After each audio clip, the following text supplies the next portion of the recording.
Nicole, do we have a quorum? Madam Chair, it looks like it, and I just started the live stream on YouTube.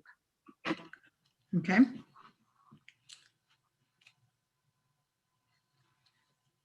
All right, since we have a quorum, good morning all.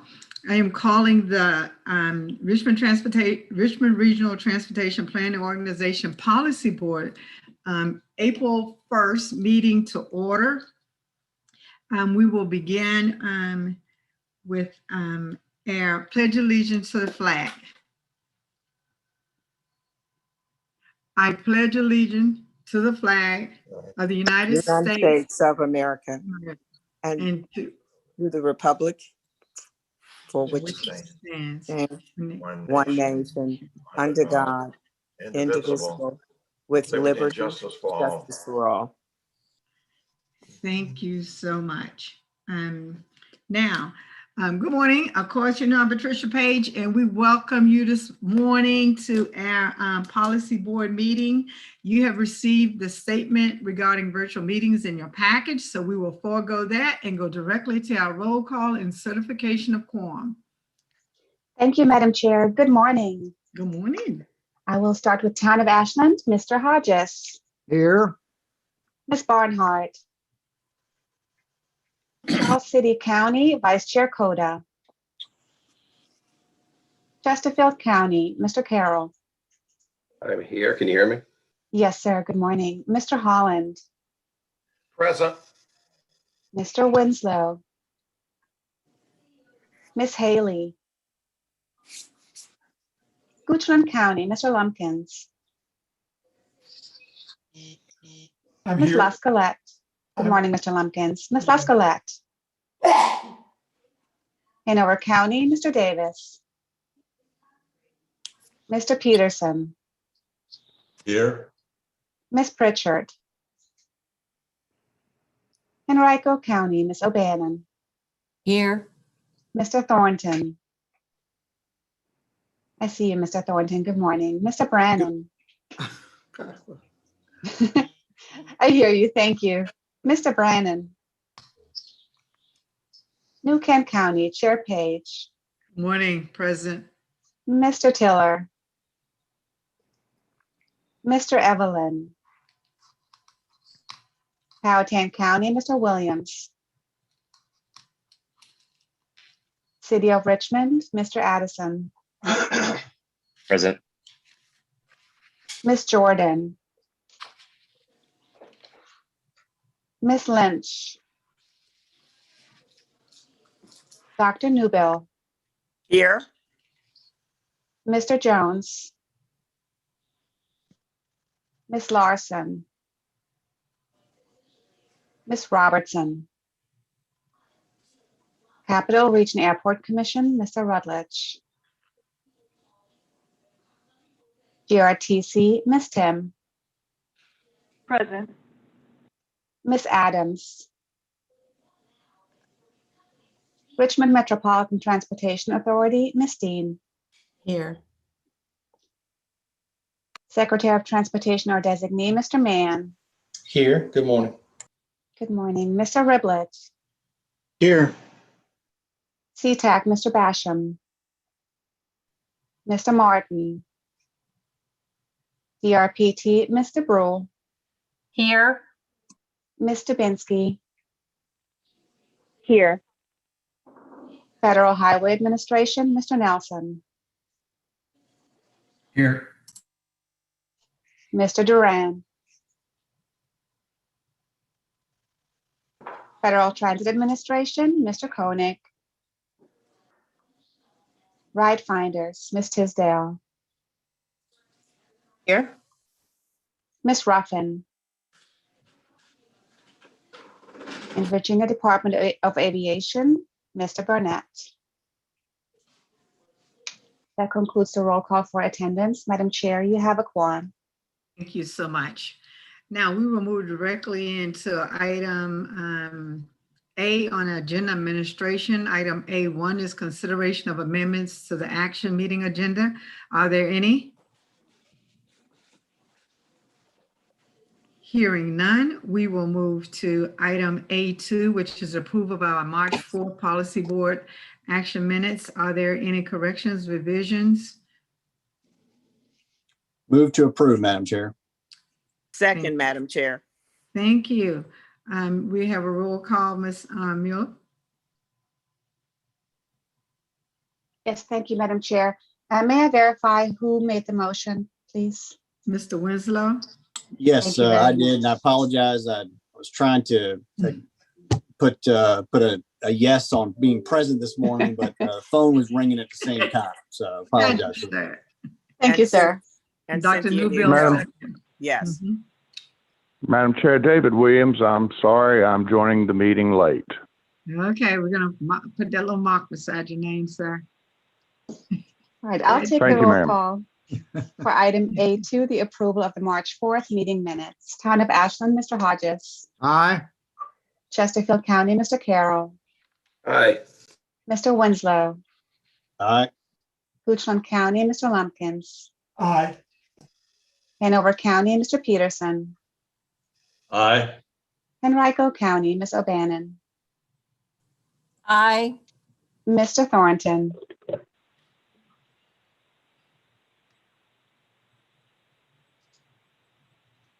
Mr. Thornton, would you be able to unmute yourself? I saw you. Thank you. New Kent County, Chair Page. Aye. Powhatan County, Mr. Williams. Aye. City of Richmond, Mr. Addison. Aye. Dr. Newbell. Aye. GRTC, Ms. Tim. Aye. RMTA, Ms. Dean. Aye. And VDOT, Mr. Mann. Aye. Thank you. That concludes the roll call for item A2. And Jim Holland, aye, Nicole. Hi, Mr. And Hahn. Jim Thank Holland, you. Thank you, sir.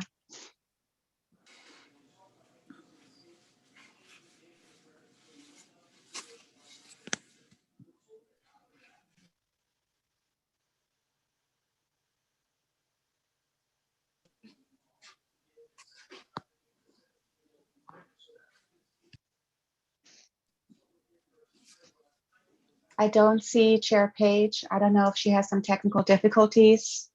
Mr. Parsons, do we want to move on to open public comment period? Yes, thanks, Nicole. We can move on. I believe Chair Page is going to join us back in a few seconds, but staff is not aware of any public comments that have been received and did not receive any requests for speaking at the meeting this morning. So unless there are other comments online, Nicole, we can move on to the chair's report and the secretary's report. I will provide a brief update on the secretary's report. We have our current work efforts that are that were included in your packet, and you can see them on the screen and follow along. We will have an update later this morning from Sulab on the Connect RVA 2045 long range plan. And Phil and Barb will provide an update on our bike ped planning efforts. So let's scroll down a little bit more, Nicole, please. We have continued to meet with our various work groups. The Active Transportation Work Group met in February with a presentation by Henrico County on bicycle and pedestrian safety and updates on multiple ongoing regional projects. And staff has been heavily involved with the East Coast Greenway Alliance and has been working as discussions continue on the Fall Line Trail to help ensure that the East Coast Greenway is apprised of all the latest information, and we'll continue to support the Greenway Alliance with projects in our region as well as the Greater Virginia area. Public Transportation Work Group continues to meet to support the development of the GRTC Regional Transportation Plan.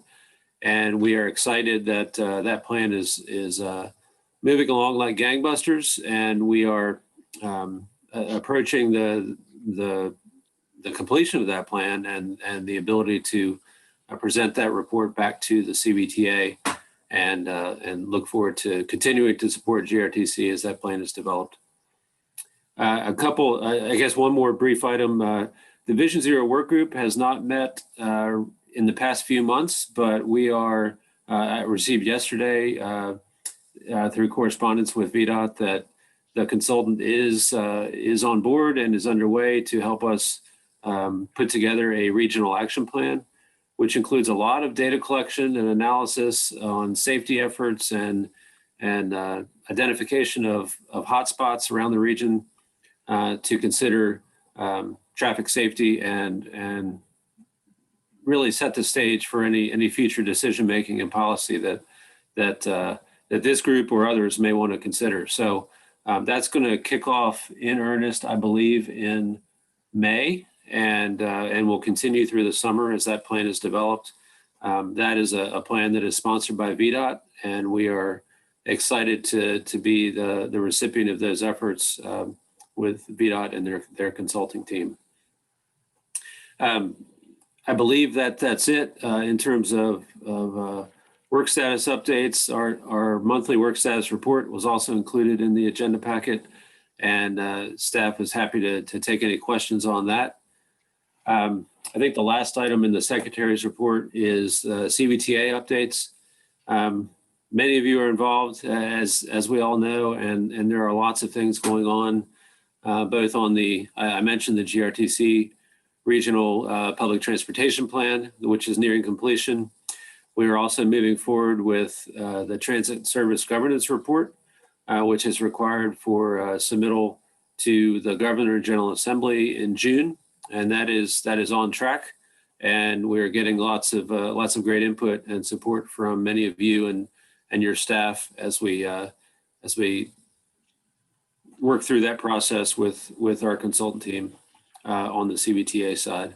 The Finance Committee and the technical committee for the CBTA are meeting monthly and are doing lots of great work to continue setting up the CBTA in this our first year, as well as continuing to move things forward for future efforts to fund transportation projects in our region, which hasn't been done at this scale, I would say, ever. So we're excited as a staff to continue supporting the CBTA and making sure that those efforts are moving forward smoothly and fluidly. With that, I believe our chair is back, and if there is a chair's report, we can go back to that under A4. Thank you so much, Mr. Parsons. They say teamwork makes dream work. And so I thank you. I will do my comments at the end. We'll move on to our new business. If there are no questions of Mr. Parsons. Madam Chair. Yes, sir. Just one note. Obviously, it was a big announcement this week on the passenger rail. And so at some point, would be good to get an update from staff on how that's affecting some of our plans that were in place, and then maybe perhaps some of our future plans as that comes more into focus over the next probably few weeks and months. Okay.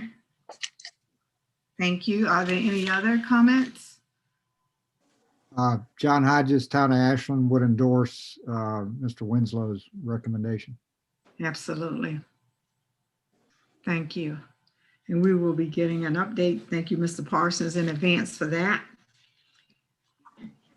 No other comments. We will move to section B, which is our new business.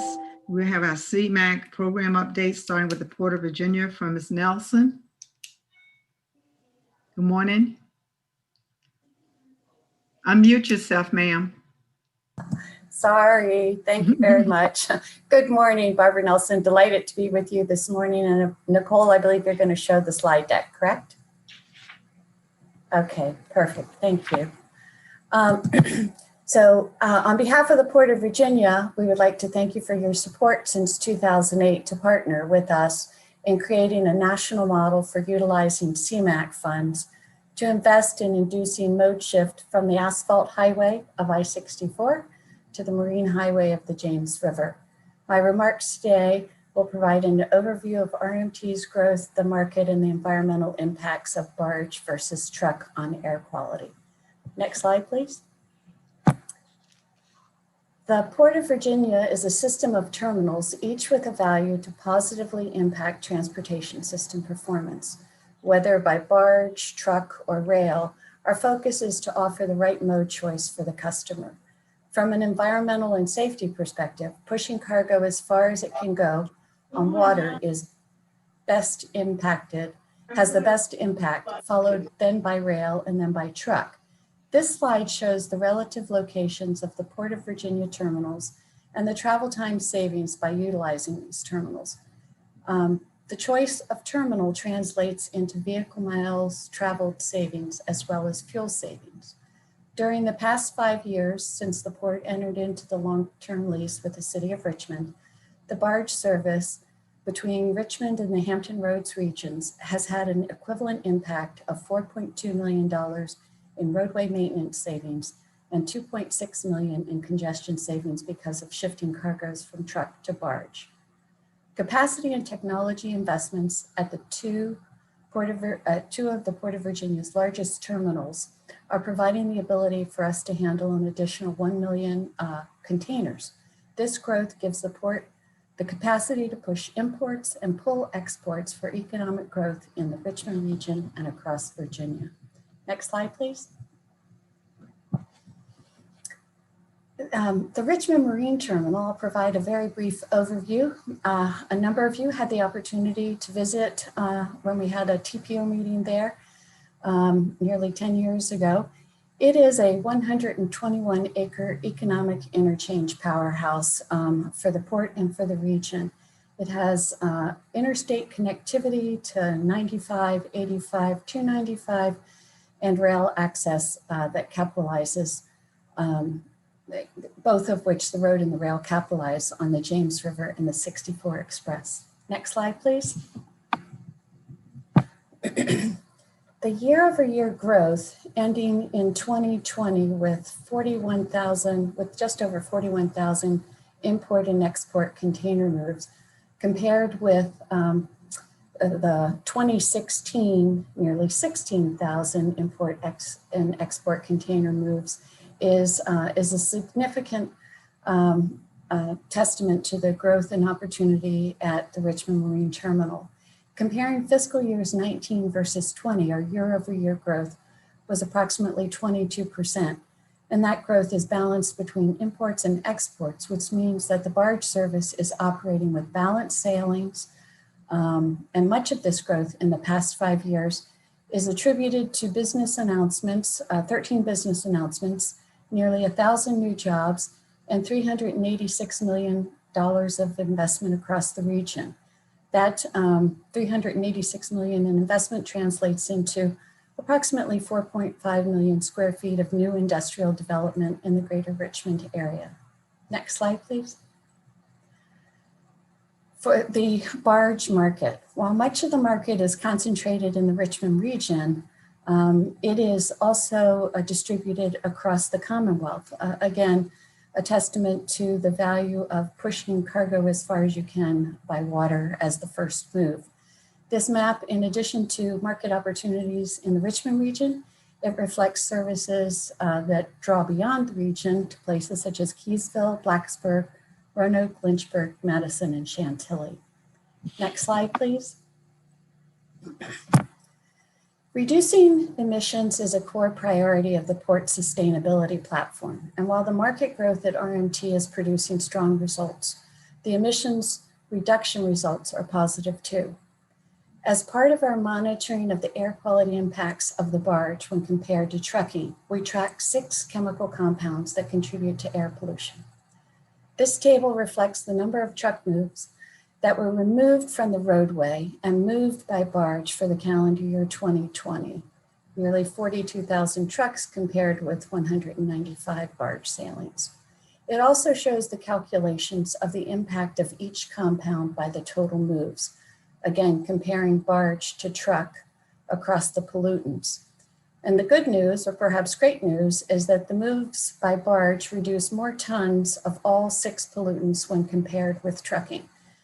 Now I want to be sure to confirm that and make everyone aware that trucking is a very important part of the goods movement move. It's important to our first and last mile, but looking at opportunities to induce that mode shift is also very beneficial to air quality. Next slide, please. This slide reflects the year-by-year impact of mode choice of barging to RMT when compared with making that same move by truck.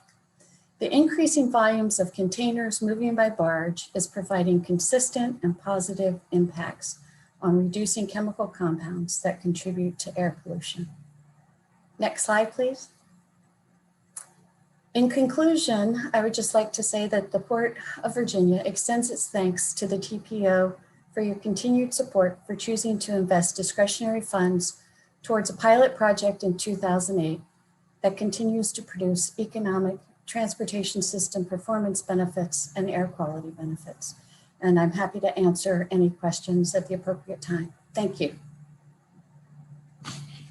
Thank you. Are there any questions or comments for Ms. Nelson? As always, I'm interested in knowing how many trucks are hauling containers up and down 64 East and West through New Kent County. And so I am very interested in that number, ma'am.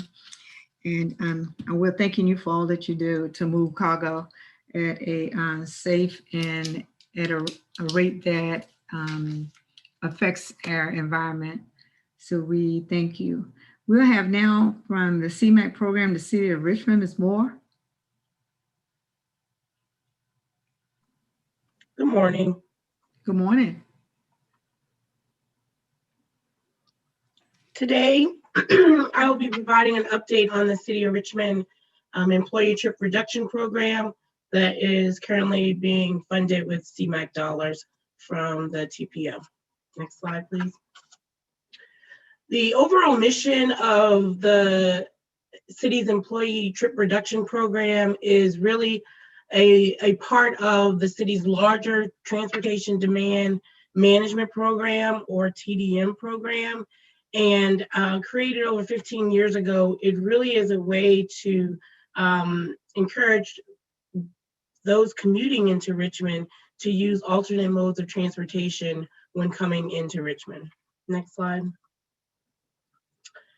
By improving the air quality, the city's TDM program supports reduced pollution. It also, it does this by providing alternative transportation options to city employees, as well as offering incentive programs to necessary downtown businesses during our multimodal day, bike to work week, and tri-transit. And I'll talk a little bit more about those coming up. Next slide, please. Again, we have been successful in reducing the number of single occupancy vehicles for commuter trips.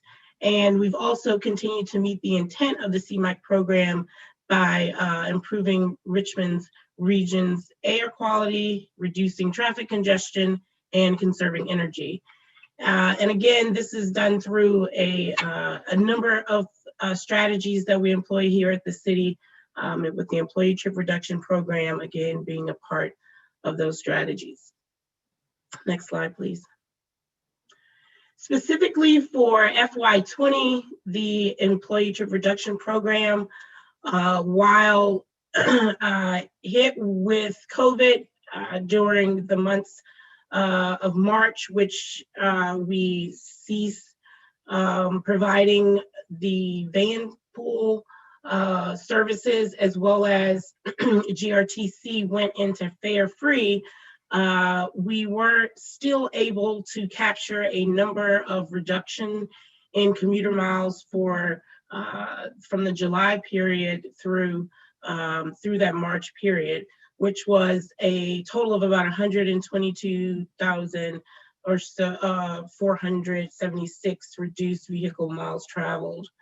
Again, also can see the emissions. Next slide, please. This is slightly down from FY19, again, due to the COVID and the changes in the program structure. Again, GRTC, free fare, and the no van usage. Next slide, please. I brought you this last time, and I wanted to bring it again in regard to the area in which the program impacts across the region. Again, we've had a steady enrollment in the program.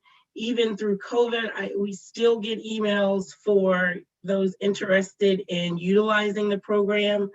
And we do use, we currently are using the CMAQ funds on van vouchers that are still active and marketing efforts towards our modal day emphasis. Next slide, please.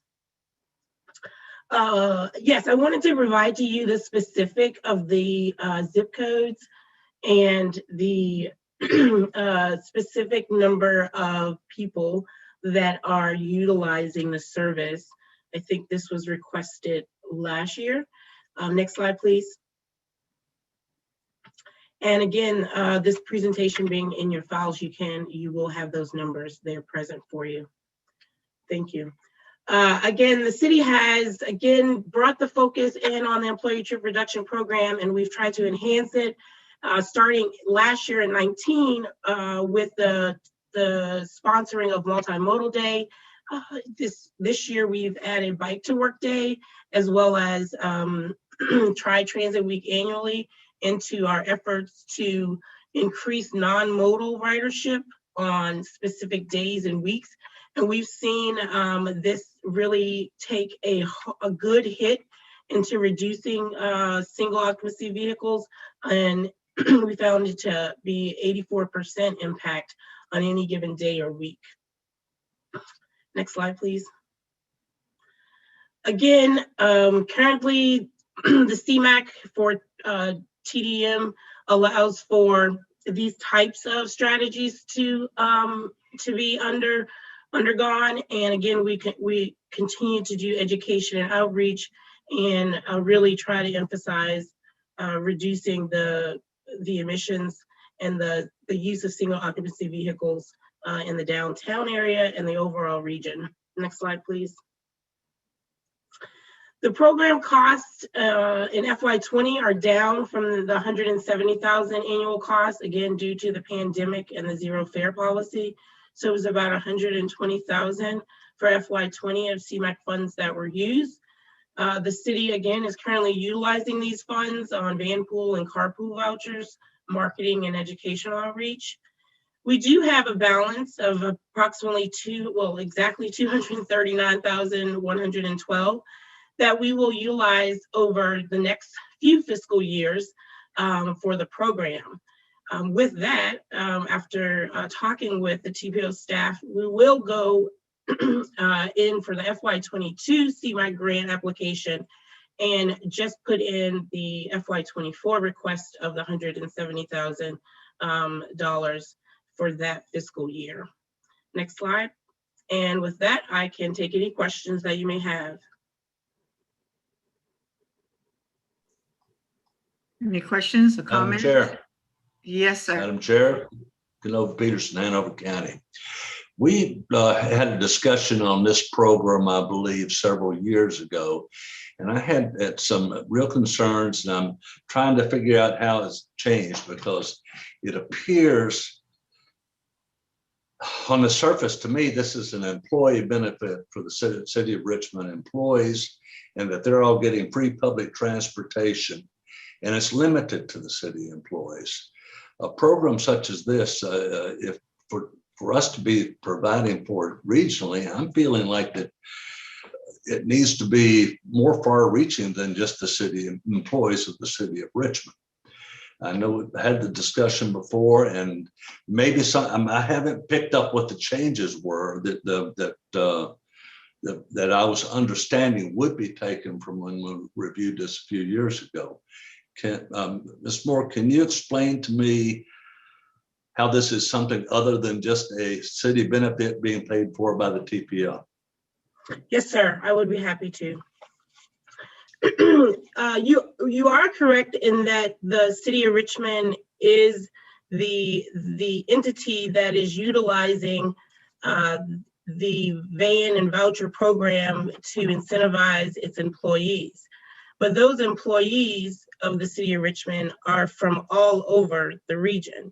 And again, with the slide that I showed, they are coming from a wide portion of everyone's a part of the TPO. They're coming in from Chesterfield, they're coming in from Henrico, they're coming in from Hanover if they work at the city of Richmond. And I would encourage those localities and those business entities that would like to seek out utilization of CMAQ funds to incentivize that they too work with either ride finders or the TPO in order to continue to spread this type of non-vehicular, well, non-single occupancy vehicle travel across the region.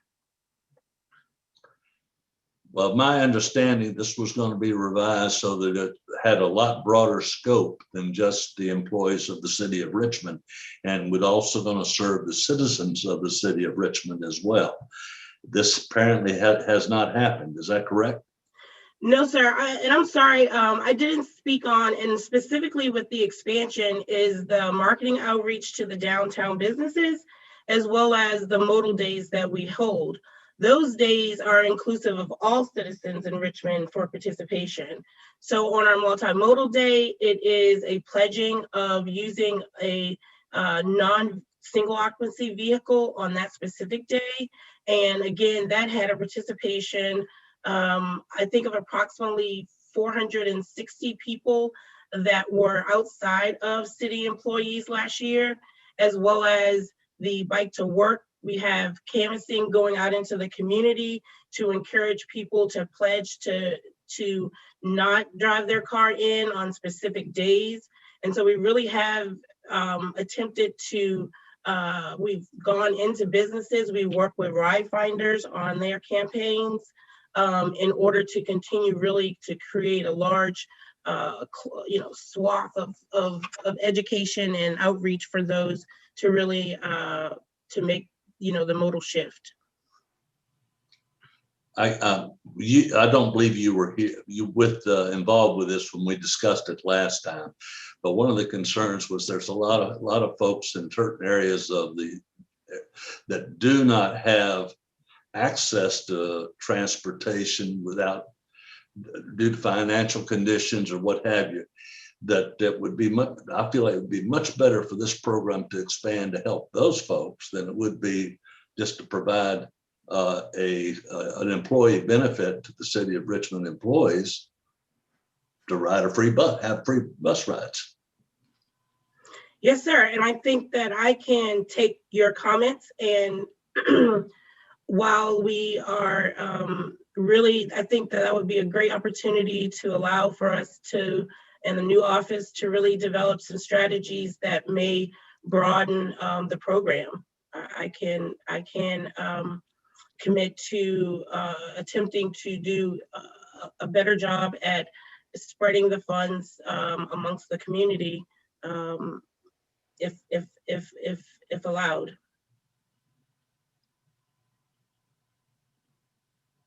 You're muted, Mr. Peterson. Mr. Peterson, you're muted. Oops, excuse me. I appreciate what you're saying, Ms. Clark, but at the same time, I know it's not under your control, but this is a discussion we have had in the past, and I wanted to remind those who were here at that time that this was a concern of this organization. If I may be recognized, this is Julie Tim from GRTC. Yes. Thank you. I guess maybe I missed something, but Mr. Peterson, I don't believe that the program Ms. Moore Clark is talking about is about free rides and the free transit. It's more about VANPOOL and TDM and getting congestion off the roads for the counties in the most congested corridors.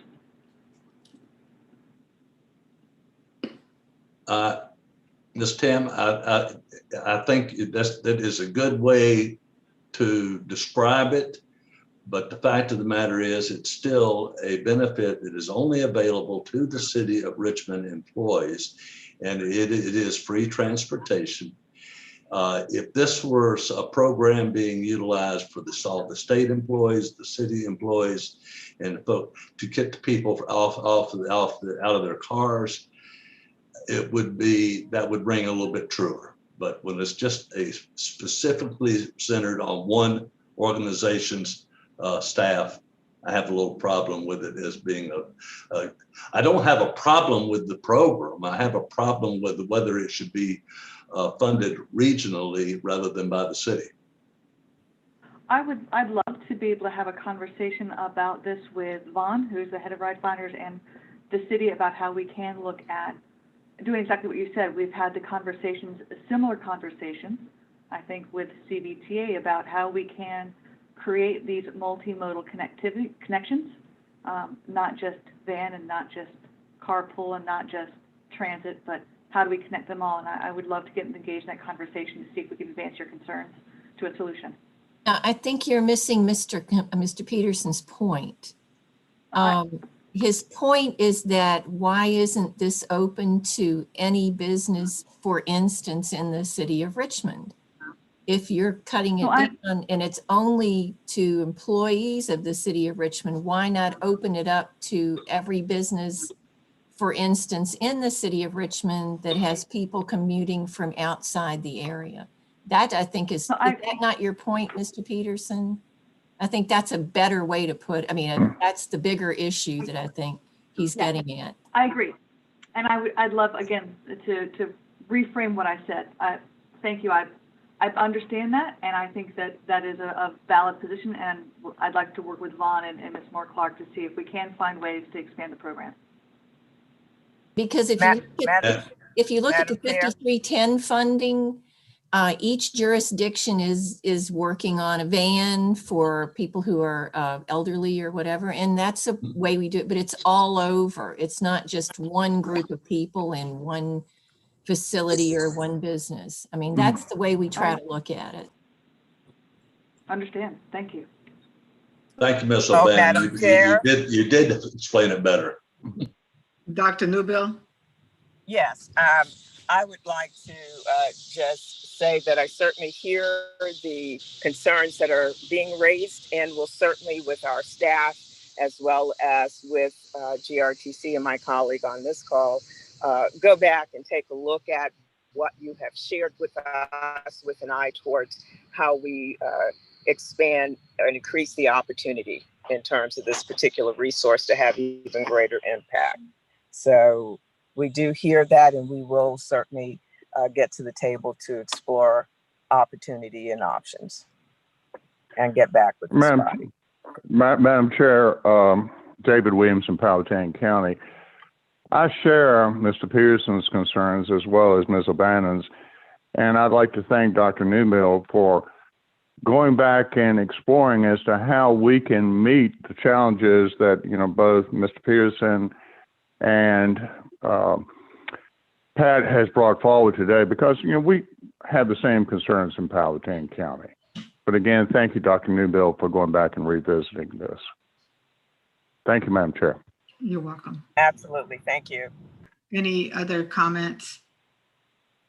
We certainly thank you, Ms. Moore. I have to chime in with Mr. Peterson, Ms. Banner, and Mr. Williams in thanking Dr. Newbill and Ms. Moore for looking into this. I know that out of New Kent we have, I think it's VDOT that does ride finders, and several other businesses and government agencies in Richmond. I do know that those that ride those vans, they pay, and it appears to be sort of significant because they've had an increase from their companies, and they indeed work in Richmond, but they ride out of New Kent. So we thank you into looking into this for us. And and we thank you for raising your concerns and your comments this morning. Now we will have from Ms. Tisdale, Ride Finders. Good morning. Good morning, Good ma'am. morning. Good morning. It's always interesting. Thank you, Madam Chairman, and everyone. It's always interesting to follow behind the city of Richmond. And we're excited because even she mentioned it started about 15 years ago, and Ride Finders was very instrumental in setting up that program. And to also say we would certainly welcome and are delighted to have an opportunity to share in how we can enhance that program, as everyone prior to me has stated. So we look forward to that engagement. As stated, I'm Vaughn Tisdale, Executive Director of Ride Finders, and I'm delighted to talk about Ride Finders FY 2020 report. And today I will provide a brief overview of Ride Finders program and note that the annual report is an essential tool in tracking our progress and telling our story. I'll provide administrative information, some performance metrics, our marketing and awareness outreach activities that demonstrate our service to the larger community, to the region. We use the annual report to help in securing funding, so I'll provide you with a financial snapshot that shows the revenue sources and just how the money is expended, as well as the results of the 3-year and 1-year external audits that convey that we are in compliance with federal and state regulations.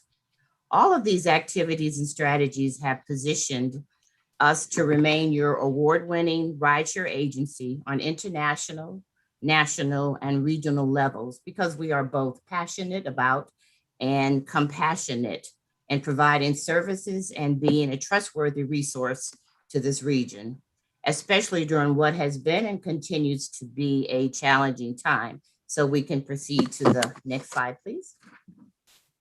We have the same board of directors as GRTC and governed by the city of Richmond and Chesterfield counties.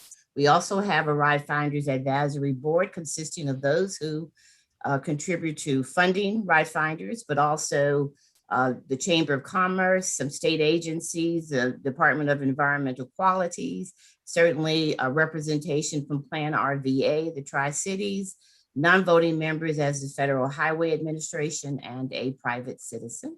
Next slide. Our funding, we want to say it straight out of the gate, thank you to the TPO, for funding us consistently for years. The base funding amount is $500,000 annually, increased by the CPA, and the CPI, Consumer Price Index. And as you can see, the funding, I do want to point out that for FY20, the $135,000 for the carpool incentive program has been put on hold because we were not able to promote ride sharing due to public health and safety reasons. We have made the FHWA aware of that. And as soon as we return to a semblance of normalcy and have permission to do so, we will promote ride sharing opportunities. The Tri-Cities MPO also provides us with a base funding of $35,000 annually. If we go to the next slide, please. We also typically apply for funding from the Department of Rail and Public Transportation, usually in the amount of about $100,000, with $20,000 for the air pollution reduction program, the VANPOOL program, $60,000. Each requires matching funds at 20% ratio, which amounts to $20,000, which is readily matched by the contributions in equal amounts on an annual basis from the city of Richmond and Chesterfield and Henrico counties. Next slide, please. This, our financials, these are the expenses taken directly from the audit report. There is a difference between 2019 and 2020, and I bolded those areas where you'll see the difference. The first is the transit tickets and other retail. As the city of Richmond stated, in March, GRTC went to fare free, so that revenue, which is typically a wash, was decreased by about $200,000. We also, in the category of advertising and promotion, because we could not promote ride sharing, we lessened those expenses by about $40,000. And of course, VANPOOL assistance. We had, before COVID, about 153 van pools on the road. That decreased during COVID to about 53%. So those expenditures were lessened. And of course, in the area of professional development, there were no on-site conference attendance, but I can tell you staff has attended more webinars and seminars than I can even count to stay abreast of what's the latest trend and what's going on with COVID and how we could continue to operate and still serve our citizens in a different manner. Next slide. And here I'm always happy to share with you our compliance reviews, and we're very responsible and mindful of the monies and being in compliance. And so the one on the left is from our annual audit that is external, that is conducted every year, that shows clear unqualified. And the one on the right is from the Commonwealth of Virginia, that is facilitated by the Department of Rail and Public Transportation on a 3-year basis, that shows that we also were in compliance with federal and state regulations as well. Next slide. And this is just a snapshot from FY17 through FY20 of the numbers. As I said, we track everything, and I like to say everything but the number of breaths that we take, just to mark our performance, see how we're doing, what areas need improvement, and to see what the program is doing. And I'd like to say that what I'd point out on this slide is that prior to the COVID pandemic, we were able to start 9 organic van pools prior to that. And you'll see the difference in the sales as a result of closing our office in March. Next slide. And here is just a symbol. We were one of the largest outlets for selling GRTC transit tickets. And we just did a breakdown to see how it impacted trips. And this year in 2020, we sold about 37,000 tickets with the low end estimate of providing about 194,000 trips. I compared that to FY19, where we sold about 50,000 tickets and the trip count was at 260,000. So you could see the impact of COVID on the transit ticket sales as well. Next slide. And our VANPOOL program, one of our more robust programs. And while we did start 90,000, while we did start 9 organic van pools, in addition to that, we also placed 71 commuters into empty van pool seats, meaning we kept those van pools healthy and robust. And if we broke it down into 7 passenger, that would have actually been 6 new van pools in addition to the 9, but we filled empty seats to make them full. And these are you can see the passenger mile trip reductions for that. But what I would like to add in this part as well, though we talk about vehicles and moving, vehicles off the road and all of that, we are a people-oriented service. And during this time, our van pools vendors experienced difficulties because they had to park vehicles and, of course, a source of money. And working with GRTC, and also we were able to help provide a financial assistance to keep them on the road. And one of them was a minority business who actually just called us last week to thank us and say without the support that we gave them, they would have gone out of business. So it's working with people and affecting people's livelihood as well. We also had an individual who retired from VDOT who had been riding our van pool service for over 25 years. And he did say as a result of that, he never was late and never missed a day. So our providing transportation services it's effective and impactful on an individual basis as well as aggregately. We could go to the next one, please. And so here are the emissions reductions numbers from that. And it just shows that the sustainability strategies that RideFinders employs and promotes to individual commuters and businesses is not only a cost-effective alternative to increasing roadway capacity and the efficiency of the transportation network, but result in significant emissions reduction for the region. These reductions in vehicles on the road and vehicle miles traveled and vehicle emissions help improve both the air quality and the quality of life in the greater Richmond region by significantly decreasing the adverse impacts of pollutants on the environment, public health, and the economy. In fact, previous research showed that Ride Finders programs remove approximately 5,000 vehicles from the roadway network pre-COVID on a daily basis. Okay. Next slide, please. And here are just some pictorial representations. We had to change our business model during COVID from encouraging and promoting folks into rideshare situations to actually becoming a resource of information, a distribution communication channel for surveys with VDOT, with RVA Plan Virginia, serving in consultancy positions for providing input in studies that were going on that transportation related. We had to move from face-to-face and hands-on to using other methods while we continue to partner with DRPT and their statewide initiatives. And Tri-Transit Week is just one of them. Flip to the next one.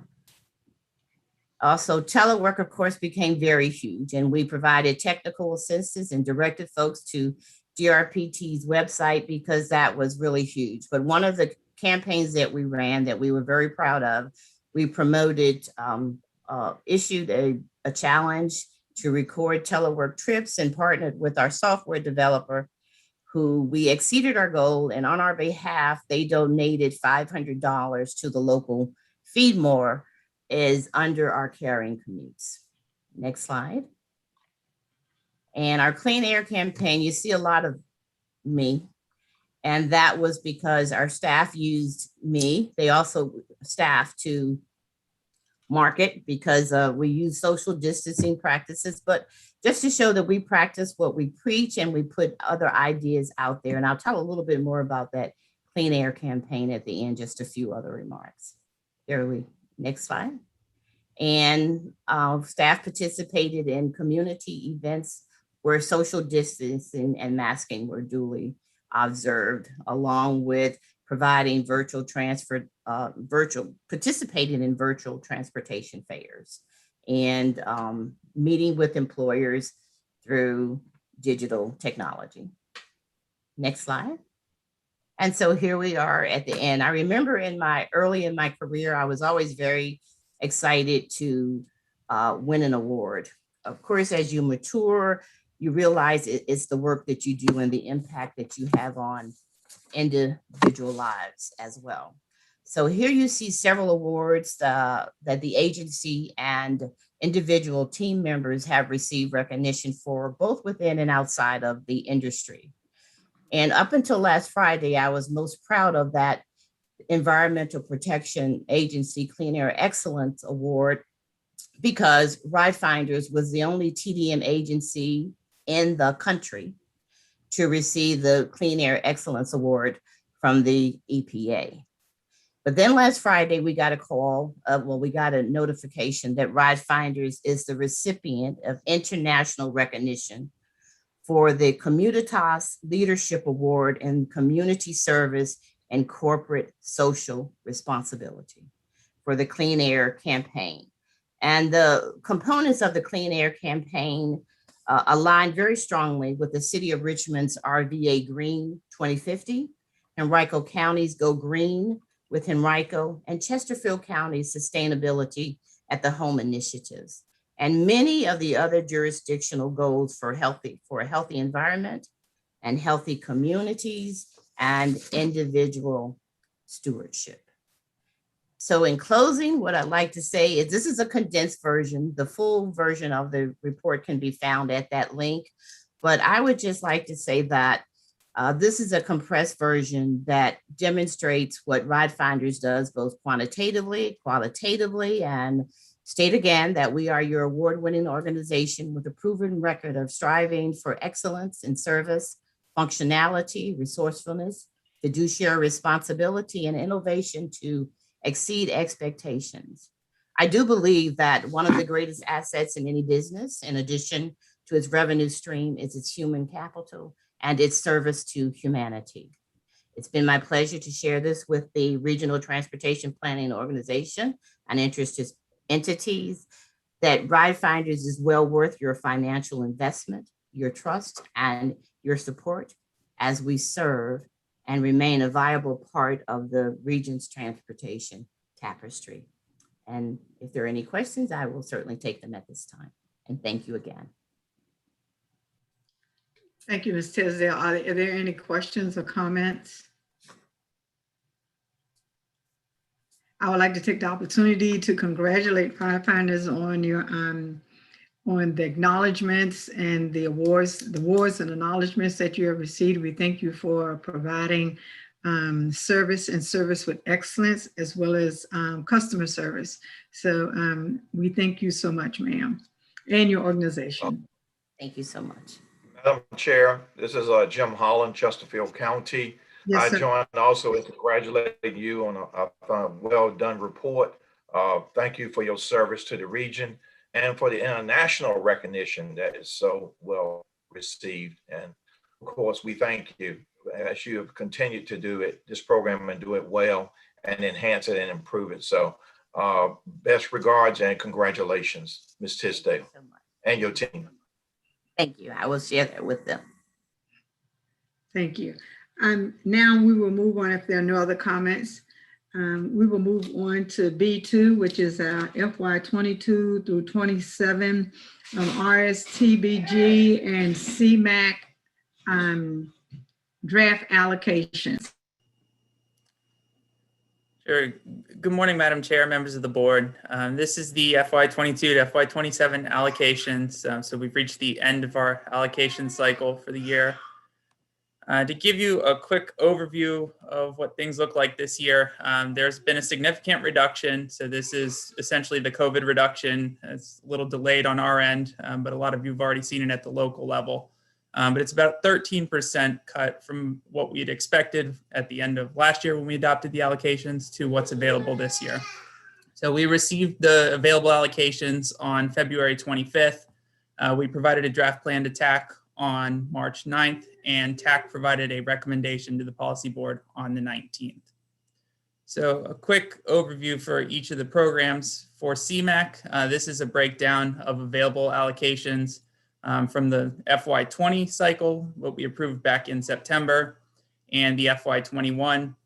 You can see that there's been a decrease in available allocations in the range is 840,000 down, or excuse me, 740,000 in FY23, all the way up to 1.3 million reduced in FY26. Overall, it's an almost $6.9 million reduction in available CMAQ allocations. For RSTP, we saw similar reductions across the program. So ranging from about 2.5 million in FY22 up to 2.8 million in FY26. Overall, almost 16 million in reduced funding for the RSTP program. So in developing the draft plan for this year, we worked with VDOT closely and focused on preserving existing projects. So there are no new projects selected and funded in these plans. Given the reductions, the focus was on making sure we could keep our projects on schedule. So we also aim to maintain a balance entry, which is the reserve funding that's set aside for cost increases to projects, and which also provides the initial funding when we select new projects in future funding cycles. We tried to match the funding to the schedules based on what was in VDOT's records, which should be up to date as localities coordinate with VDOT.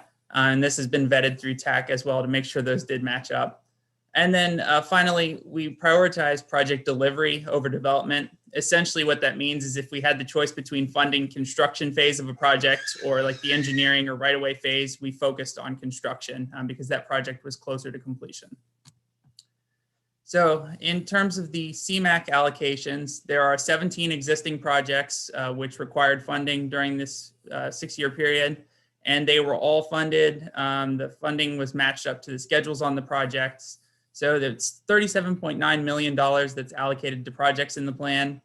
and $7.2 million that's held in reserve, which is a $2.1 million reduction from what we had previously held in our balance entry. For the RSTP program, there were 22 existing projects which received allocations or needed funding during the 6-year program. Funds were matched for the schedules for all but one project. Because RSTP projects are more expensive, it was a lot harder. This was much more difficult to program, but one project was required to be pushed back one fiscal year. So from an FY24 to FY25 start. $96.6 million were allocated to projects and only $13.4 million held in reserve. That's a $7.2 million reduction. And we did use a lot more of the reserve on this side than we did with the CMAQ.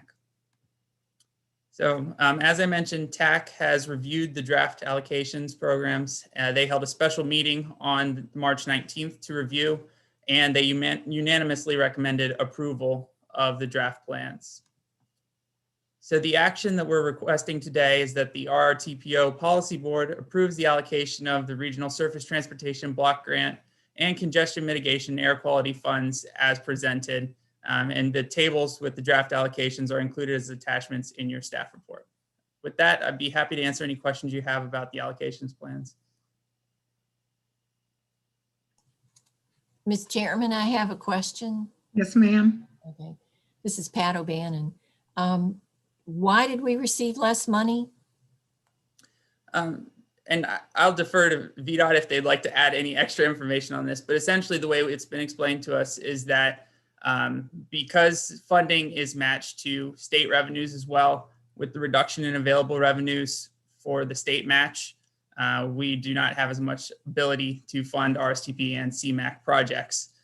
Because of that, this is essentially just mirroring the reductions that we've seen in state and local budgets. It's just filtering through to the match and our federal funding as well now. So we get less federal funding because the state doesn't put up as much money, is that it? That was our understanding essentially. So there's a match, the 20% match for both programs is covered by state funds. So it's all based on projected revenues. And so the explanation we received was that based on the state's lower projected revenue, the funding for the region is also reduced.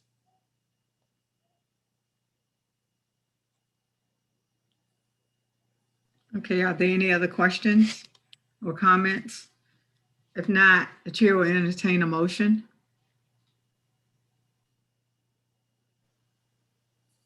On what page is the motion, Madam Chairman? Page 25 in your packet.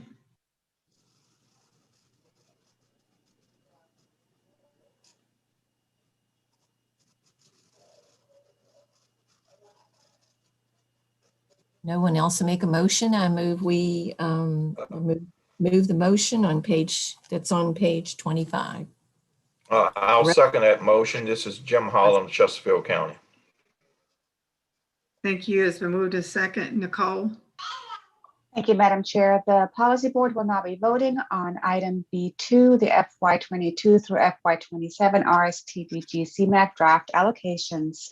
Town of Ashland, Mr. Hodges. Aye. Chesterfield County, Mr. Carroll. Aye. Mr. Holland. Aye. Mr. Winslow. Aye.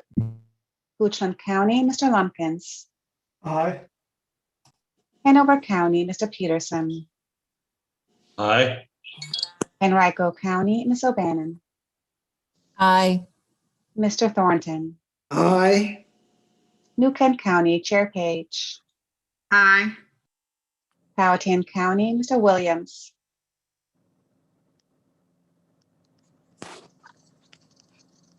City of Richmond, Mr. Addison.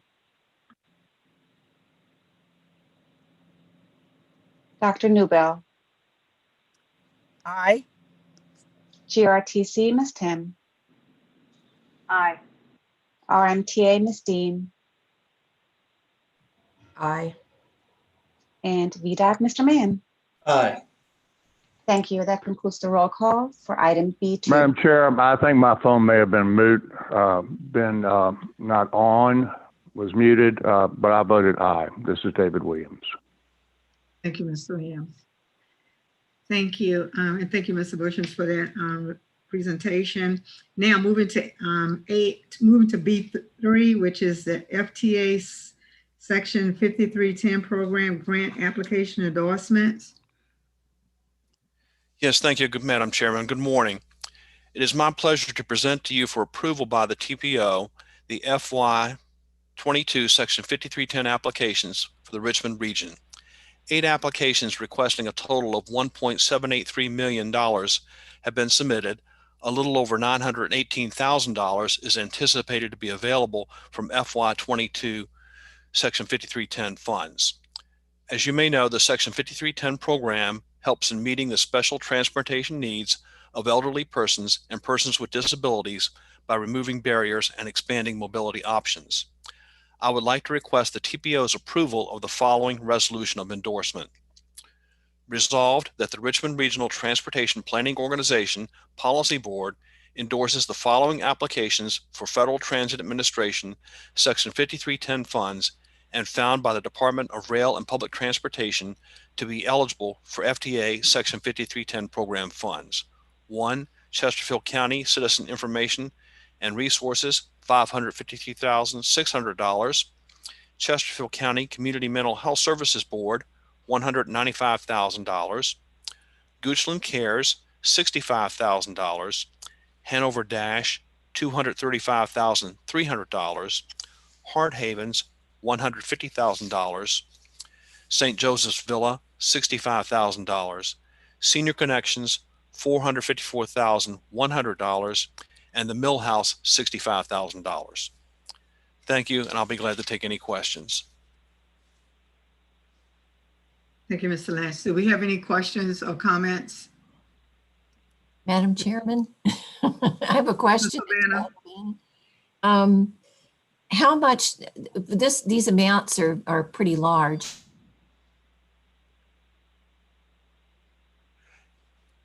Yes, they are, and I think that DRPT, we're endorsing the applications as submitted. That doesn't mean money that that we've been allocated. Well, the request exceed the available funding, so the VDRPT will probably be making some decisions about whether they will fully fund or not fund some of these applications. So that they'll be working through that process. So these are not guaranteed amounts for these No. particular services? No, these are just Okay. the applications at this point. Okay, because it is more than we usually get. How much money have we got in the past? That's correct. Well, we've been getting somewhere around 900,000 a year. And quite honestly, Ms. O'Bannon, I'm pleased that we have more applications than we have funding, because I think that's indicative of the needs in our area. There have been some years gone by where we've actually left money on the table, so to speak. So I think that this is indicative of that these agencies are really making good faith efforts to attempt to address some of the needs in our region. But the funding that comes to this area is formula driven. So the amount that we have is around 918,000. Okay. Thank you. That's what I was thinking. And some years I will say, as you said, we've left money on the table. So Yes. Exactly. That's right. Why? Thank Madam Chair, Jennifer DeBroil with the RPT, if I could be recognized. Yes, ma'am. To Ms. O'Bannon's question, we have not completed our review of the applications that have been received yet. We are very fortunate that we have received an allocation of some relief funding through a couple of the congressional relief bills. We're still, in fact, we just got apportionments out of the American Recovery Plan Act earlier this week. So we are very hopeful that we're going to be able to do more than we're typically able to do, not only in terms of the number of projects that we're able to fund, but also our ability to fund those projects potentially at 100%. So that is very good news, and I ask for your patience. We will be releasing our recommendations in about, I would say within the next couple of weeks. We're very close to being finished. So I would anticipate we will come back to you with some good news about this program at next month's meeting. Thank you, Mr. Ball. Do we have any more comments or questions? And if not, the chair will entertain a motion, which is on page 34. Mr. Chair, Madam Chair, Canova Peterson, I move that we adopt the resolution provided in our packet. Madam Chair, David Williams, I second the motion. Thank you. The motion has been moved and second. Nicole, will you poll the members, please? Thank you, Madam Chair. The Policy Board will now be voting on item B3, the FTA Section 5310 Program Grant Applications Endorsement. Town of Ashland, Mr. Hodges. Aye. Chesterfield County, Mr. Carroll. Aye. Mr. Holland. Aye. Mr. Winslow. Richmond County, Mr. Lumpkins. Aye. Hanover County, Mr. Peterson. Aye. Henrico County, Ms. O'Bannon. Aye. Mr. Thornton. New Kent County, Chair Page. Aye. Powhatan County, Mr. Williams. Aye. Dr. Newbell. Aye. GRTC, Ms. Tim. Aye. RMTA, Ms. Dean. Aye. And VDOT, Mr. Mann. Aye.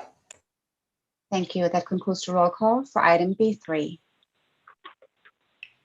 Thank you. Moving right along to item B4, the regional bicycle and pedestrian plan update and complete streets toolbox. And I know this is an information only in lieu of time. If we have a shorter version, it would be deeply appreciated by everybody that's on this meeting, sir. So we thank you in advance. Thank you very much. While Phil gets the PowerPoint show up, I'll start right away so we don't lose any time. It really has been a while since we've talked to you for a full presentation, and we will really honor our commitment to keep it to 10 or 15 minutes, hopefully. But it was in July of 2020 that we were last in front of you, so we thought it'd be good to back up and give you a better overview of our approach that we've been pursuing in the last 15 months. Next slide. And the purpose, of course, is to update our regional bike ped plan. It was last done in 2004, but it is a very good time to do this because it's a very important element of our long-range transportation plan. You've been hearing a lot about Connect RVA 2045. That is what this will be very much a part of. And we want to make sure that we involve our partners. So we have set up a project steering committee, which is made up of our local partners as well as agencies and advocates for bike ped. And we've been meeting since January of last year. We've had 8 meetings.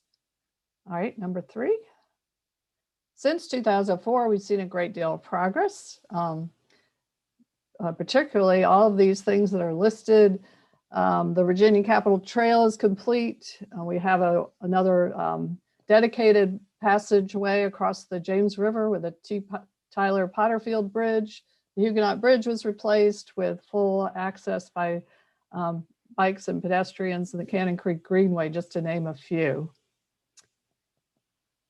And of course, as part of the LRTP, what's really important to note here is that we are focused on regional transportation, and bike ped is not just a recreational asset. It's an important one that connects our neighborhoods, but it's really important to remember it as a regional alternative mode of travel. So from the project inclusion guidelines of the LRTP, we are focused on projects that are on segregated lanes within dedicated rights of way.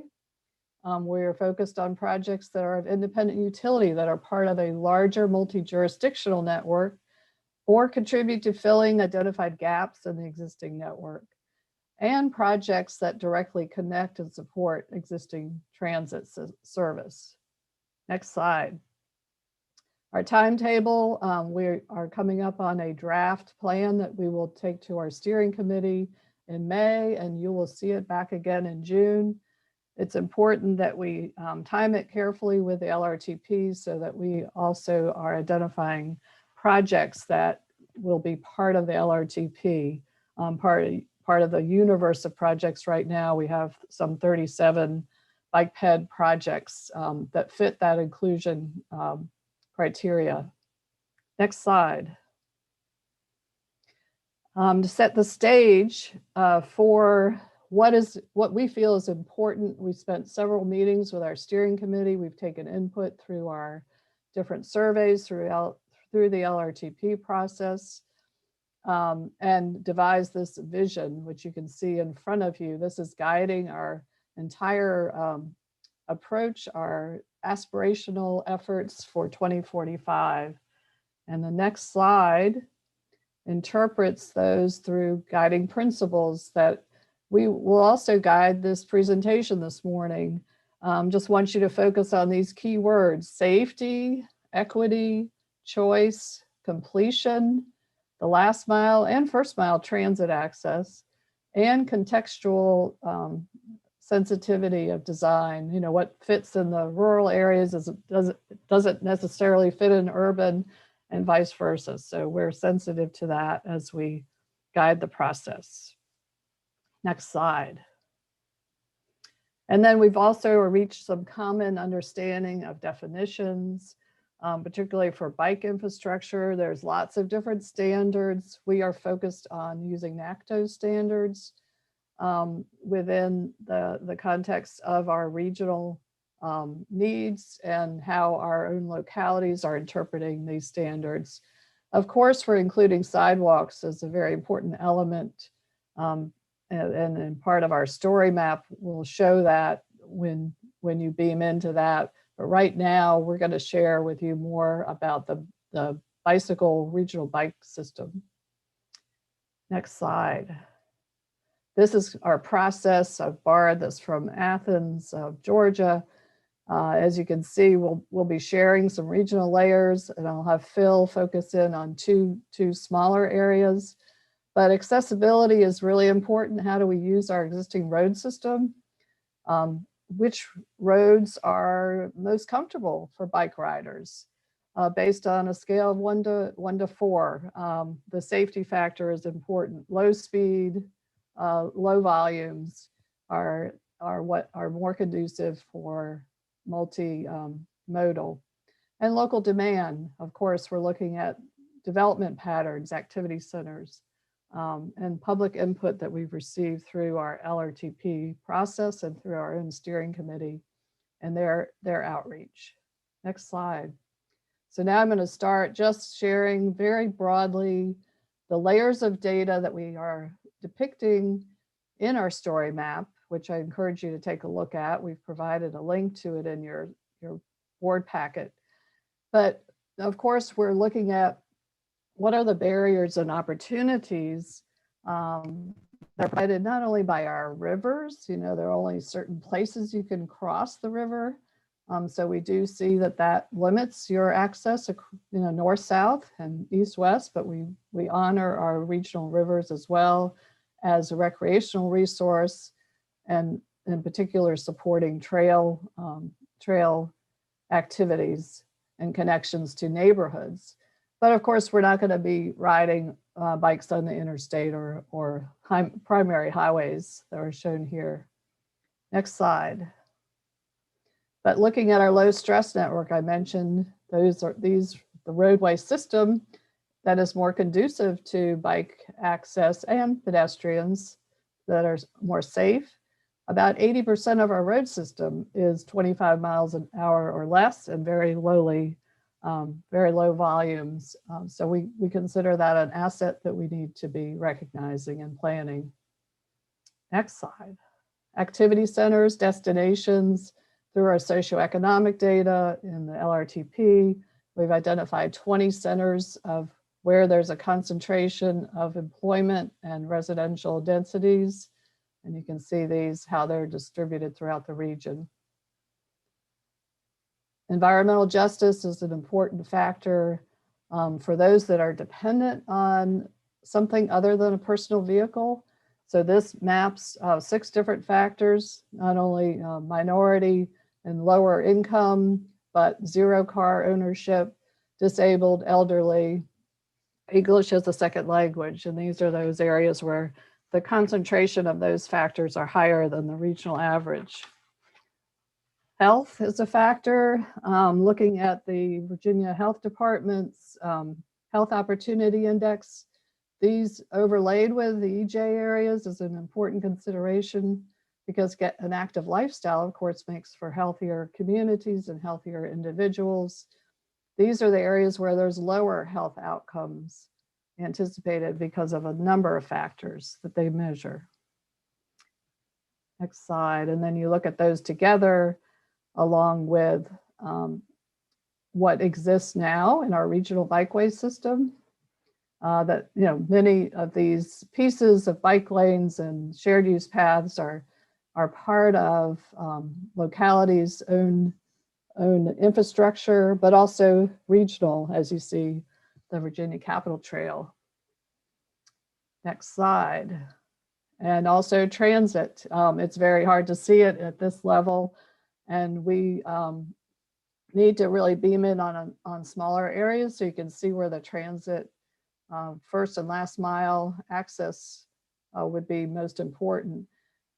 We don't have it on our focus areas slide today. It was not captured in the screen share, so I'm just advancing that as something it is an important consideration, but it's not showing up today, and it's hard to see it in this fashion. Next slide. Pedestrian injuries and fatalities. Chet mentioned how a regional safety plan is being developed, and we hope that will help us kind of discern what's most important about injuries and fatalities at a pedestrian and cyclist level. This represents everything that's all the pedestrian injuries and fatalities from 2013 to 2020. Last year, unfortunately, was the highest fatalities in a decade, pedestrian fatalities. And we are certainly aware of this and trying to focus on how can we make safety improvements where they are most vitally needed. Next slide. And again, cyclists, this is 2015 to 2020.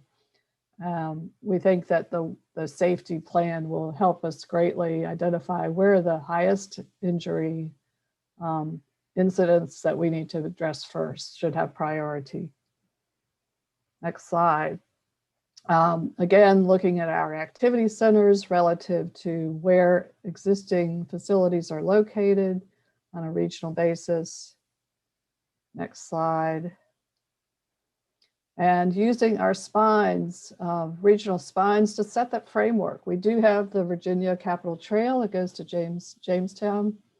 Of course, to the east, there are some things being planned and considered for the continuation of that to the west, maybe as far as Charlottesville. We've been in discussions about the 3-notch trail, and those are noted here.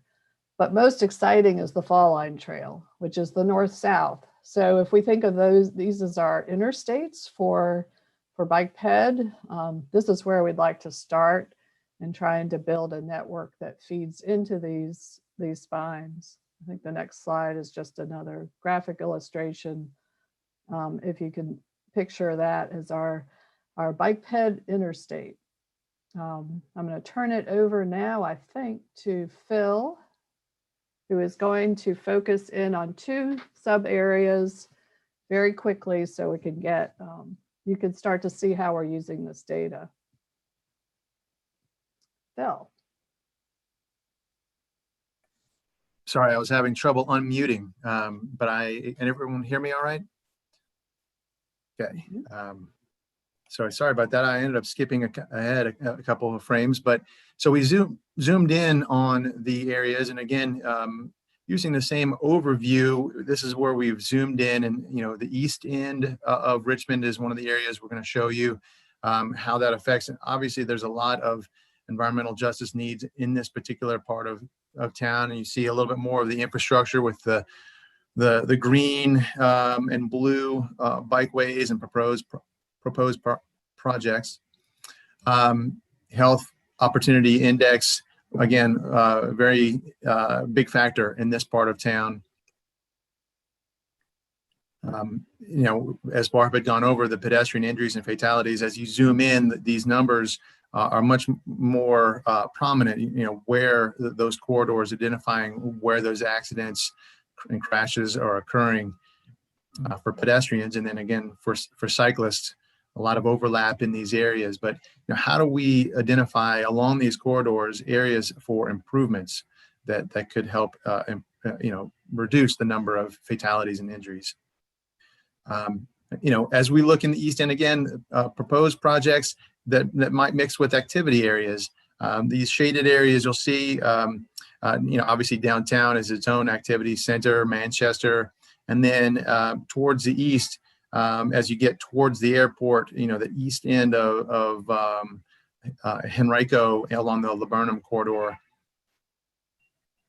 So, you know, as we've looked at this possible connections, we've got these stars here as sort of that end of, you know, existing infrastructure, and how do we connect between those stars? You know, we haven't identified, you know, exact, you know, routes here. Just, you know, the idea that, as you can see, you know, we've got Cannon Creek Greenway here coming down, and how do we connect down in Shockoe Bottom some existing infrastructure to that area? Same along Fairfield. I know the city is working on some plans to connect along there, but as we continue into Henrico County along Creighton Road and potential redevelopment in that corridor, you know, Gillies Creek is going to be transformational connections up into Church Hill. But how do we continue those connections, you know, as the Capitol Trail goes out into Henrico County or other potential spurs from that trail into the neighborhoods there? So you're creating from the spine network, I'm sorry, from the spine trails, a network along these other routes. So that's the East End. We want to move on to the South Side. We're just going to look at 2 areas today, but with our steering committee, we actually looked at 5 different areas from around the region. And again, our goal is to try to identify areas between localities at that regional level to see how we can coordinate, best coordinate, you know, opportunities. Again, a large amount of environmental justice needs in the South Side.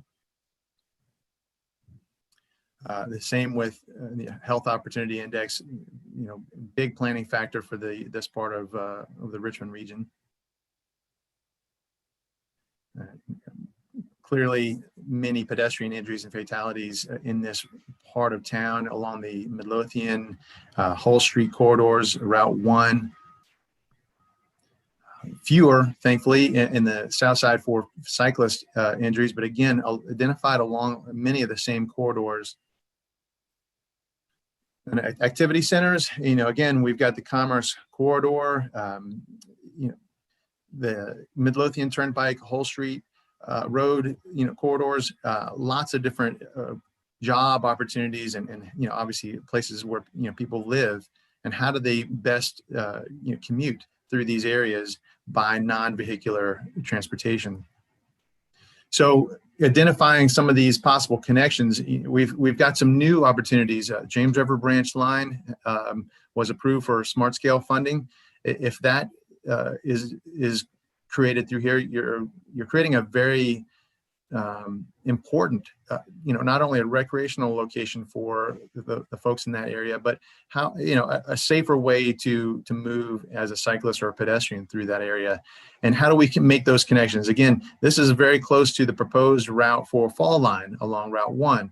So, you know, making connections between those and having, you know, more of that regional approach where someone from Chesterfield can reach into the city or vice versa. There's many different connections through this area, but as we're examining all the areas in the region, we're trying to make sure that, you know, in this example, Chesterfield and Richmond are working together on best identifying routes that can be, where connections can be made.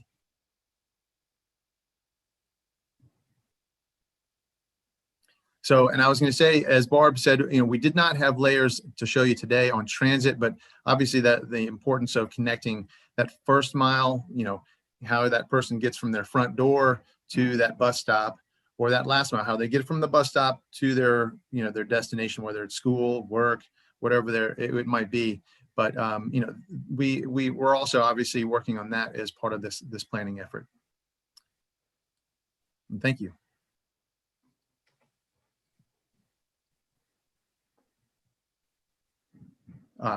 If there are no questions, I'll hand it back to Ms. Page.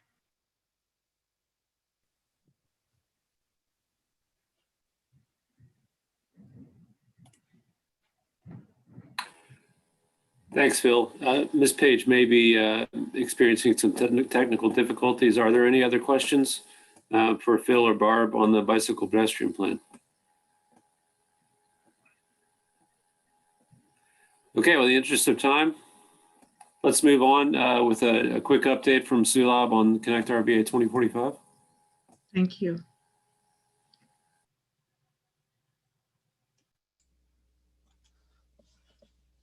Thank you, Madam Chair, members of the board. Today, I'll be giving you a very brief update on the Connect RVA 2045 plan, which you all know is the federally required long-range transportation plan for the Richmond region, and is due for completion in October of 2021. This board was last updated about Connect RVA 2045 plan in February, when the board approved the vision, guiding principle, goals, and objectives for the plan. Since then, staff have been developing a master list of potential regionally significant projects, which we are calling the universe of projects for the Richmond region. These projects are based on various regional and local transportation studies, including locality comp plans and transportation plans, which were completed in last 5 to 7 years. Also, additional recommendations, which was provided by the advisory committee members. We are looking at 20 plus years from now. So we looked at the future transportation issues which might occur in our region, which were identified using the Richmond Tri-Cities travel demand model. We also collected information from public received through the Connect RVA 2045 website, and community engagement towards the beginning of the process. The purpose of this phase of the planning process is to set the foundation for all the projects that will be evaluated, tested, and ranked for the possible inclusion in the draft fiscally constrained plan. The draft universe of projects was included with your agenda packet. Any reasonably significant project which has already secured some funding, some kind of funding, that's not included in this universe of project list. Currently, as it stands, the universe of project is still in the draft form and going through a public comment period, which will be open through April 15th. The public response so far has been great, as we have received more than 250 comments, either through our website, through the interactive wiki mapping, which is also in our website, or directly through our emails. All these comments will be taken into consideration and will be presented to the LRTP Advisory Committee as well as this board. The final draft of the universe of project will be presented to the LRTP Advisory Committee for their approval on April 22nd, and will come to this board for the final approval on the board's May meeting. So far, we have 268 projects across 6 broadly categorized project types with a total needs of $7.82 billion, which is likely to change in the final draft. This is the brief update I have today for you. I'll be happy to answer any questions you may have today. Are there any questions or comments? Madam Chair, John Hodges. Yes, sir. Just a more comment. If I don't see a project in the list and I have a question why it's not included, not to try to answer it here, but I could talk to my TAC representative and maybe get an answer. I know we'll see this again. A lot of hard work. It's very comprehensive and appreciate that. But to title it the universal list, sort of makes me look for some projects that maybe should be there or not. I just need to understand. That was my comment. Right. So Ed, the project has to be reasonably significant, and we have, based on the conversation with the LRTP advisory committee members, we have decided a checklist of projects which would be reasonably significant. So if the project is reasonably significant based on that list, and it's not in the universe of project list as it stands now, and it hasn't secured any funding, then definitely that project should be in the universal projects list and can be added. Thank you, Mr. Ariel. Madam Chair, this is Chad to follow up on Mr. Hodges' question. Yes, please contact your TAC representative, and if there's questions, let us know. Okay, we thank you. And as it says that the policy board members will receive an update on the regionally significant projects slated for analysis and potential exclusion in a cost constrained plan. So we take the advice of Mr. Parsons and contact your TAC member if you have projects that are not on there. And as we said, you'll be seeing us again soon. So we thank you for the update, sir. We'll move on now to C1, which is our agency and committee reports, starting with transportation agency updates. Mr. Main. Thank you, Madam Chair. I'm going to go real quick on the interest of time. February 2021 CTB update. They had some presentations on electric vehicle readiness, transportation authorities, tolling policy, interstate operations and enhancement program, and the 2021 transportation initiative. Action items, there was an approval of a cancellation of a smart scale project in Charles City County, the Route 106-105 roundabout. That project was canceled at the request of the Charles City County Board of Supervisors. They also approved the policy for the prioritization of the VTrans midterm transportation needs. As part of that action, the CTB also accepted the prioritized 2019 VTrans midterm needs. The next CTB meeting will be virtual. Not sure if it's going to be the 20th or the 21st, as those are both scheduled right now. As soon as we have that information, we'll get it out to everybody. On Smart Scale Round 4, no real change from the last update, so I'll pass over that. On the 6-year improvement plan development, the fiscal year 22 to 27 improvement plan is underway. We do now have a public hearing schedule that's available. For Richmond District, that meeting is scheduled for Monday, May 3rd from 4 to 6 p.m. It will be virtual. As soon as we have information on how to attend, the links and those type of things, we'll get that out to everyone as well. On the interstate studies, the I-95 and 64 CIP public meetings will be held in conjunction with the 6-year plan hearing. Again, that's May 3rd, starting at 4 p.m. And as far as upcoming public hearings, obviously the 6-year plan we just talked about, and then VDOT will be posting a willingness to hold a public hearing for I-95 South, Arthur Ashe Boulevard ramp widening at exit 78 and 195 lane reassignment. That project is in the city of Richmond. That's all I have, Madam Chair. I'll be happy to answer any questions. Thank you, Mr. Mann. Are there any questions of Mr. Mann? Thank you for your update, and we'll look for the notification of the following meetings that you gave to us. At this time, we have the DRPT update. Mrs. Doniski will be giving that today. Yes, I will. Thank you, Madam Chair. So as part of our April update, I wanted to quickly highlight our Transforming Rail in Virginia.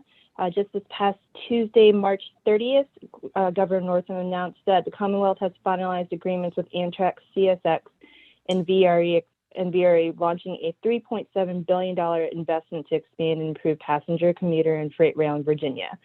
Some of the details of what the partnership will look like over the next 10 years are highlighted in the agency report. But kind of related with VPRA, I know there is some interest about getting an update. Right now is the same status for the VPRA in terms of assembling the authority, including staffing. Their next meeting will be held on April 26th. And I think I would encourage that once BPRA has been established, that we would have a future meeting and presentation from some of the staff there so that they can give a more accurate update on passenger rail. Mr. Brule also encouraged me to remind the board that Jennifer Mitchell did provide a December briefing on some of these initiatives and actually a little bit more detailed than what we have provided in our agency updates. If any of the board members want to kind of go back and review that presentation. The last item on the agency update is related to our FY22 SIP. Nothing additional from what Mr. Mann had expressed in terms of where we are. The only difference is that we are currently working to incorporate the recommendation or the funding from CRISA and ARPA. So that has kind of put a little bit more time into our development of our draft SIP. But we do, as Mr. DeBrule said, hope to have something out in the next couple of weeks. And that is my agency update. I'd be glad to answer any questions. Are there any questions or comments? We thank you so much, and we look forward to your updates. At this time for C2, CTAC report. Yes, Madam Chair, on page 64 of your agenda packet is the report of the March 18th meeting of the Community Transportation Advisory Committee. At that meeting, we had presentations on GRTC, high-speed passenger rail, and legislation coming out of the 2021 session of the General Assembly. I'd be glad to take any questions on that report.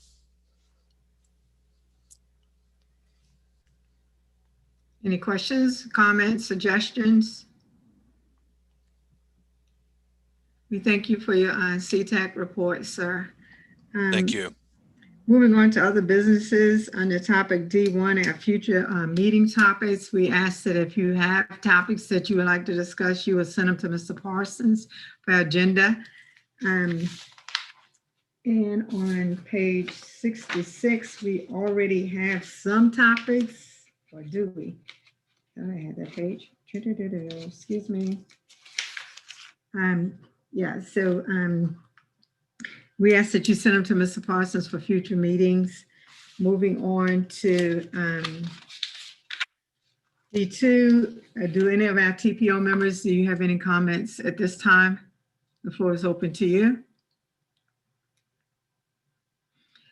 Okay, I will tell you that I know at times I seem like I'm trying to rush the meeting. I'm trying to be mindful of your time and do our due diligence. I thank you for hanging in there with me with this internet today. And always bid all of you safe travels as we have such unpredictable weather. And with the rains, as I said earlier, there's some that are not as cautious in your driving habits with rain as you are in snow and ice, but please be very mindful of that. And with the ground being saturated, especially in rural areas, the falling of trees and branches. If all hearts and minds are clear, our next meeting is scheduled for May the 6th, 2021. And if we have no other comments or contribution to the meeting, this meeting will stand adjourned. Thank you all so much for your time and your input. Have a great rest of the week and month. Thank you. You too. Blessed Easter.